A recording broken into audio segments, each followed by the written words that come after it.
पण देवेंद्र फडणवीस, मी तुम्हाला आव्हान देतोय की तुमचं मोदींपासूनचं तुमचं आणि तुमच्या खालच्या चेलाचपाट्यांचं अगदी वर्गाच्या मॉनिटरची निवडणूक असली तरी हिंदू मुस्लिम न करता केलेलं भाषण दाखवा. आम्ही सगळे मिळून तुम्हाला 1 लाख रुपये देतो. जा. हे भांडवट ठेवायचं नुसतं. त्या संयुक्त महाराष्ट्राच्या लढ्यामध्ये अनेक जणांना तो लढा कसा झाला, कोणी केला माहिती पण नाहीये. आपण 2010 साली इथे पाठी संयुक्त महाराष्ट्राच्या लढ्याचे एक दालन केले. जाऊन मुद्दामून बघा काय अवस्था यांच्या कारभारात त्याची झालेली आहे. मी अभिमानाने सांगेन की ते दालन आपण उभं करू शकलो याचं कारण मुंबई महानगरपालिका आपल्याकडे होती.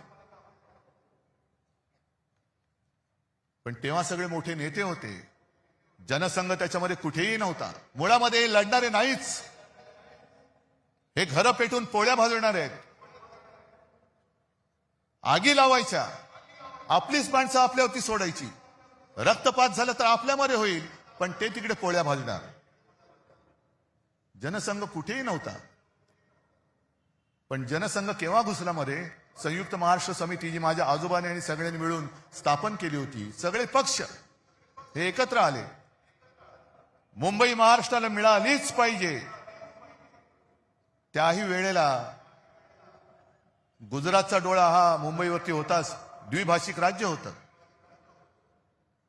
आणि तुम्ही हिंदू हिंदू जे म्हणता ना, त्यावेळेला मोरारजी देसाई नावाचा नरराक्षस जो गुजरातमध्ये जन्माला होता, तोच नरराक्षस मुख्यमंत्री होता.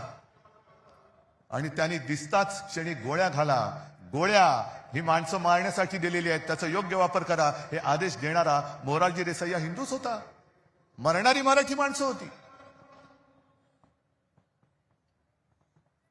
पण एक गोष्ट तुम्हाला मुद्दामून सांगतो की जनसंघ त्याच्यामध्ये कुठेही, म्हणजे गोळीला तुम्ही पोळीला आम्ही, पण त्या सगळ्या लढ्यामध्ये अण्णाभाऊ साठे होते. तसाच एक शाहीर अमर शेख हा महाराष्ट्रप्रेमी मुसलमान सुद्धा होता. आणि तो ठणकावून सांगायचा, जागा मराठा आम जमाना बदलेगा. आणि त्यांचं पुढचं वाक्य जे आहे, 2 कौडी के मोल मराठा बिकने को तैयार नहीं. तो शिल्लक राहिलाय का आज मराठी माणूस? 2 कौडी के मोल मराठा बिकने को तैयार नहीं, हे छाती ठोकपणे दिल्लीश्वरांना ठणकावून सांगणारा अमर शेख. अहो मेवा भाऊ, तुम्ही आम्हाला काय शिकवताय? हे सगळं अदानीकरण चाललेलं आहे. आमची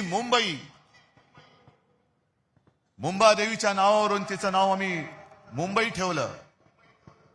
मला आता भीती वाटते. म्हणजे भीती तर वाटत नाही, कारण तुम्ही एवढे म्हटल्यानंतर त्यांना भीती वाटली पाहिजे